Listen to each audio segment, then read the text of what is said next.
It's been quite the journey. This all started back in 2016 when we joined Endeavour. At the time, we took a look at Endeavour's shareholder register, which had no blue chip investors. So we went out to ask them why. This gave a clear roadmap of the portfolio that would be both appealing for them and for us.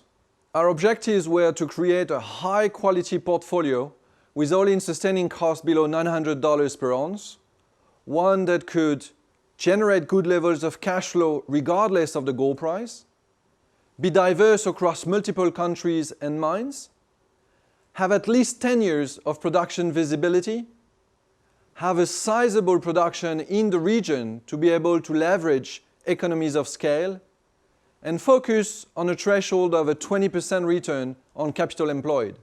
Ultimately, we wanted to be able to generate sufficient cash flow to reinvest in our business and reward our stakeholders.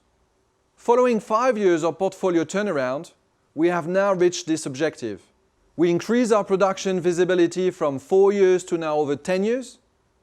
We're producing nearly 3 times more at a cost that is slightly less than in 2015, with most importantly a return on capital employed that has increased fourfold.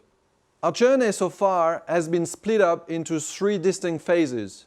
Our first 4 years were focused on organic growth and divestments. Our strategy was built over 4 key levers. First, be good operators through operational excellence, which has seen us deliver guidance for the last 8 years. Second, on project development, where we've invested over $1 billion to build Houndé and Ity. Third, on unlocking exploration value, which has seen us discover over 8 million ounces at less than $25 per ounce. And lastly, by an active portfolio management, which has seen us divest 4 non-core assets. Last year, we focused on strategic consolidation, having purchased Teranga and Semafo, to leverage our strong West African operating platform.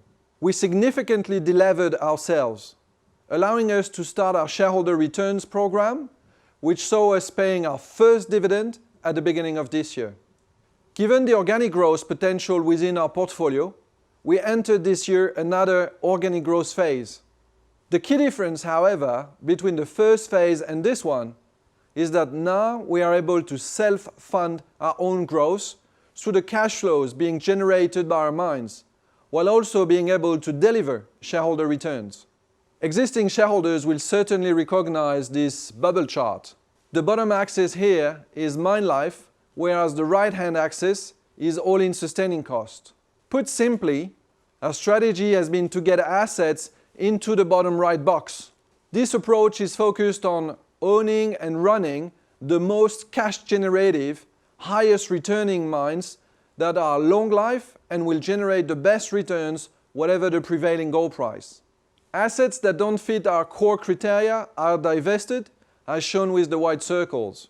Looking forward, we will continue to aggressively explore with a strong focus on our recently acquired assets at Sabodala-Massawa, Wahgnion, Mana and Boungou to extend their lives beyond 10 years to ensure they are contributing to our overall portfolio quality on a sustained basis.